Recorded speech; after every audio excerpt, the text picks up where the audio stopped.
सज्जनों, अब इस अध्याय में यम की यातना का के स्वरूप की कथा है। आइए चलते हैं सीधा कथा की तरफ। नचिकेता ने कहा, हे द्विजरों, जब मैं यमपुरी में पहुंचा तो उस प्रेतपुरी के अध्यक्ष यमराज ने मुझे एक मुनि मानकर परम आसन पाद्य एवं अर्घ अर्पण कर पूर्वक मेरा सम्मान किया और कहा, हे मुनि, यह सुवर्णमय आसन आप इस पर विराजिए। और मैंने उनकी स्तुति करते हुए कहा, हे महाभाग, आप ही श्राद्ध में धाता विधाता के रूप में दिखाई देते हैं।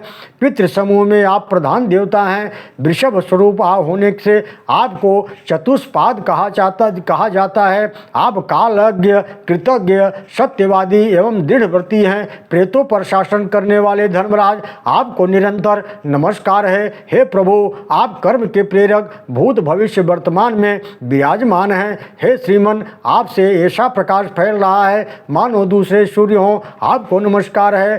प्रभु विष्णु, हव्य कव्य पाने के अधिकारी आप ही हैं। आपकी आज्ञा से व्यक्ति कठोर तपस्या, सिद्ध एवं व्रत में सदा तत्पर होकर पापों से छुटकारा पा जाता है। आप धर्मात्माओं में श्रेष्ठ, कृतज्ञ, सत्यवादी एवं संपूर्ण प्राणियों के हितैषी भी हैं। वैश्व प्यायन जी कहते हैं, हे राजन, ऋषि पुत्र नचिकेता के मुख से ऐसी स्तुति सुनकर धर्मराज अत्यंत संतुष्ट हो गए। उन्होंने ऋषि कुमार से अभिप्राय स्पष्ट करने का आरंभ किया। यमराज ने कहा, हे अनघ, तुम्हारी वाणी यथार्थ परम मधुर है। मैं तुमसे संतुष्ट हूँ और तुम्हें दीर्घायु, निरोगता तथा अन्य जो कुछ भी अभीष्ट हो वह मुझसे मांग लो। ऋषि कुमार नचिकेता ने कहा, हे प्रभु, आप यहाँ के अधिष्ठाता हैं। महाभाग, मैं जीना मरना कुछ नहीं चाहता। आप सदा संपूर्ण प्राणियों के हित में संलग्न रहते हैं। हे भगवान, यदि आप मुझे वर देना चाहते हैं तो मेरी इच्छा है कि आपके देश को मैं भली भांति देख सकूं। पाप आत्माओं, पुण्य आत्माओं की जो गति है प्रायः वह सभी यहाँ दृष्टिगोचर हो रही है। हे राजन, आप मेरे लिए वरदाता बनना चाहते हैं तो मुझे ये सभी दिखाने की कृपा करें।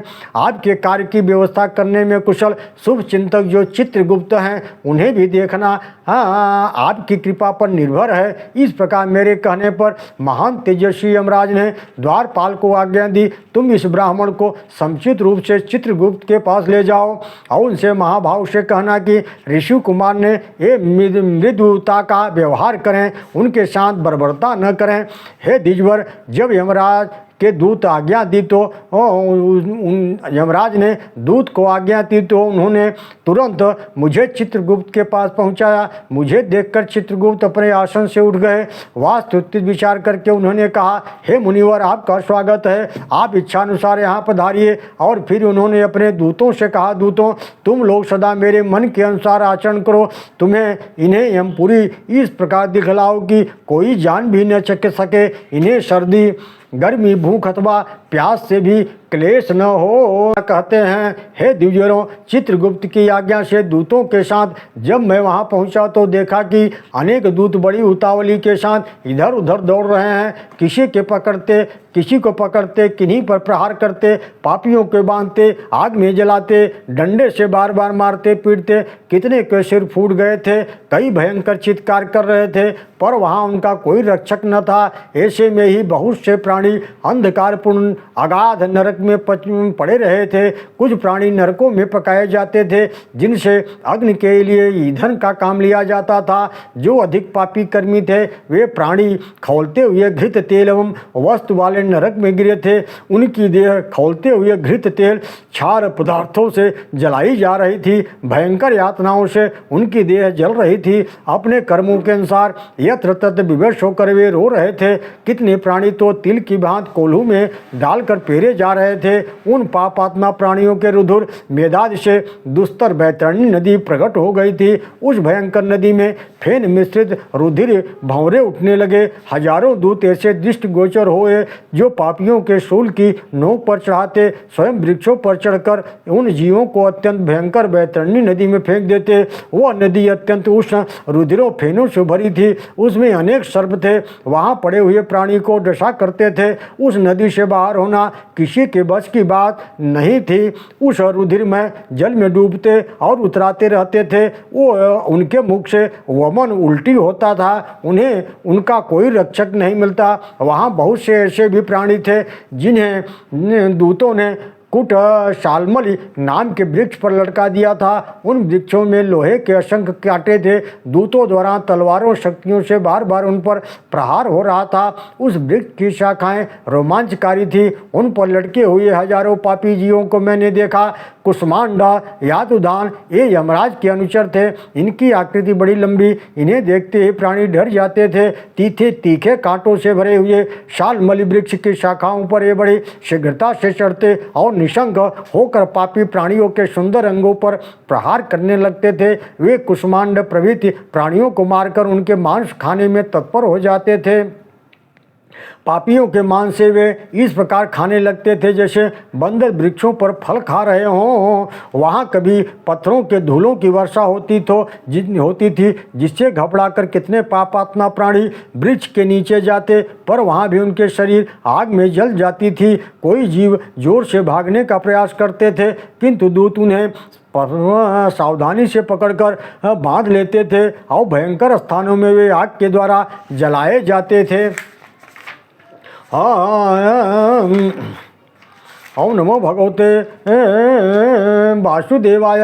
वे दुखी प्राणियों से कहते थे, तुम सभी कृतज्ञ लोभी और पराई स्त्रियों से प्रेम करते थे। तुम्हारे मन में सदा पाप बसता रहता था। तुमने कोई सुकृत पुण्य नहीं किए। तुम सदा दूसरों की निंदा करते थे। इस यातना भोग के बाद भी जब तुम्हारा जगत में जन्म होगा तो वहाँ भी दुर्गति ही होगी, क्योंकि पाप कर्म करने वाले प्राणी पुनः अत्यंत दरिद्र कुलों में जन्म पाते हैं। जो सदाचारी हैं, सत्य भाषण करते हैं, प्राणियों पर दया रखते हैं, वे ही उत्तम कुल में जन्म पाते हैं। निचकेता ने कहा, हे द्विजरों ऋषियों, यमपुरी में एक ऐसा स्थान है जहाँ लोहे के कांटे बिछे हैं। सर्वत्र अंधकार ही अंधकार फैला रहता है। ओम कुछ पापाचारी वहाँ पड़े रहते हैं जिनका पैर कट गए हैं, बिना हाथ के सिर के हैं। वो यमपुरी में लोहे की बनी हुई एक स्त्री है जिसका शरीर अग्नि के समान जलता है। जब वह किसी पापी पुरुष के अंग से अपना अंग सटाती है तो जलने के कारण वह भागने लगता है। तब वह भी उसके पीछे दौड़ती और कहती है, अरे पापी, मैं तेरी बहन थी। और स्त्रियाँ भी हैं जो कहती हैं, मैं तेरी पुत्र वधू हूँ। हे मूर्ख, तूने मेरी मौसी थी, मामी थी, बुआ थी, गुरु पत्नी थी, मित्र की भार्या थी, भाई राजा की स्त्री, श्रोत्री ब्राह्मणों की पत्नी होने का मुझे सौभाग्य मिला था। उस समय तूने हमें हमारे साथ जोर जबरदस्ती और हमारा निंदित कर्म किया था। अब तू इस क्लेश से बच नहीं सकता। अरे निर्लज्ज, अब विपत्तियों से घबरा कर क्यों भागता है? मैं तुझे अवश्य मार डालूंगी। तूने जैसा काम किया है उसका सब भोग है। हे द्विजरों, फिर बाघ, सिंह, शियार, गदहा, राक्षस, हिंसक जंतु, कुत्ते, कौवे उन पापियों को अपना ग्रास बनाने में तत्पर हो जाते थे तथा यमराज के दूत उन्हें असी पत्रवन एवं तालवन संज्ञक नरकों में फेंक देते थे। आसिपत्र तालवन नाम वाले नरकों में फाटक पर महारथी वीर पहरा करते थे। हे विप्रो, मैंने यमपुरी में यह भी देखा है कि वहाँ अनेक पक्षी अग्नि की ज्वाला के समान जलाने की शक्ति रखते थे। उनके चोंच ऐसे मानो लोहे के बने हों। अत्यंत भयंकर बाघों की झुंड है, कई मांसभक्षी क्रूर कुत्तों की टोली है तथा अनेक हिंसक जानवर क्रोध में भरकर पापी प्राणियों को खा रहे हैं। एक जगह असितालवन भालुओं से, हाथियों से खचाखच भरा है। यमपुर में मेघ हड्डियाँ, पाषाणों, रुधिरों और स्मखंडों की वर्षा करते हैं। पापी प्राणी उनमें आहत होकर उछलते दौड़ते हैं और भागते हैं। वहाँ पे प्राणियों को दारुण दुख मिलता है। प्रत्येक प्राणी कहता है, हाँ अब मैं मारा गया। अरे करुण क्रंदन करते हुए दिशाएं व्याप्त हो जाती हैं। सर्वत्र हाहाकारपूर्ण अत्यंत करुण पुकार सुनाई पड़ता है। हे ऋषिकुमार निचकेता कहते हैं, हे द्विजरों, तप्त महातत्व रौरव महारौरव सब तताल कालसूत्र अंधकार करीश गर्त कुंभीपाक तथा अंधकारव ये 10 प्रसिद्ध भयंकर नरक हैं जिनमें उत्तरोत्तर दुगुना तिगुना 10 गुना क्लेश है। यातनाएं भोगनी पड़ती हैं। प्रेत वहाँ से दिन रात मार्ग पर चलते रहने पर यमपुरी पहुँचते हैं। दुखियों का दुख क्रमशः बढ़ता ही जाता है। मार्ग में वहाँ केवल दुख ही दुख रहता है। मुख सुख सामने आता है तो दुख ही दुख घेर लेता है। उनका उपाय नहीं, किसी से थोड़ा भी सुख नहीं मिलता है। जो संबंध छूट जाता है, पांचों भूत अलग हो जाते हैं, उनकी मृतक अथवा प्रेत संज्ञा हो जाती है। इस दुख को का कहीं अंत मिल जाए, यह संभव सी असंभव सी बात है। स्पर्श रूप रस गंध ये सुख के साधन है, किंतु इनके रहने पर भी वहाँ उस जीव को कुछ भी सुख नहीं मिलता। दुख की अंतिम सीमा पहुँचते हुए व्यक्ति को शरीर एवं मन संबंधी अनेक कष्ट क्लेश कष्ट देते रहते हैं। भूख और प्यास की मात्रा चरम सीमा पर पहुंच जाती है। ऐसे स्थिति में यदि कहीं पानी मिलता है तो वह भी अत्यंत गर्म, कहीं ठंडा मिला तो उसकी शीतलता भी मात्रा से अधिक रहती है। फिर जब पापी व्यक्ति क्षार जल वाले महान हद में गिराया जाता है तब उसमें रहने वाले अनेक मगरमच्छ उसे खाने लगते हैं। इसी प्रकार सिंगाटकवन नामक नरक नार की सियारों का जत्था घूमता रहता है। पाप कर्म के परिणाम स्वरूप ये प्राणी उन नरकों में जलते छिदते कटते मरते गिरते पिटते रहते हैं। इतना ही नहीं, वहाँ सर्पों बिच्छुओं के समान दुखमयी और बहुत से कुत्ते भी काटते रहते हैं। वहीं कूट सालमली नामक एक दूसरा नरक है जो कांटों से परिपूर्ण है। यमराज के दूत उस नार की जीव को घसीटते रहते हैं। वहाँ करम्भ वालुका नाम की एक नदी है जिसकी चौड़ाई 100 योजन है। बैतरणी नदी का विस्तार 50 योजन है और वह 5 योजन गहरी। इसमें त्वचा मांस और हड्डी की छिन्न भिन्न करने वाले बहुत से हिंसक केकड़े निवास करते हैं जिनकी दंत वाली वज्र की तुलना करती है। वहाँ धनुष के समान आकार वाले उल्लुओं का समाज विचरता रहता है। उनकी वज्राकार जीवाएँ हड्डियों को खंड खंड कर देती है। वे बड़े विषैली, महान क्रोधी, अत्यंत भयंकर और तो असह्य कठिनाई देते हैं। बड़ी कठिनाई के साथ उस नदी को पार करने के पश्चात 1 योजन कीचड़ का मार्ग तय करना पड़ता है। बैतरणी से कुछ दक्षिण दिशा में 3 योजन ऊंचा एक वट वृक्ष है। उससे सांध्यकालीन बादल की तरह सदा ही प्रकाश फैलता रहता है। उसके आगे यमचुल्ली नामक नदी है जिसका गहराई 3 योजन है। उसके आगे 100 योजन की दूरी में फैला हुआ शूलत्रह नामक नरक है जिसका आकार पर्वत का है। वहाँ पौधे के लिए कोई स्थान नहीं है, सर्वत्र केवल पत्थर ही पत्थर है। वहीं सिंगाटकवन के में तरह तरह की घासें हैं।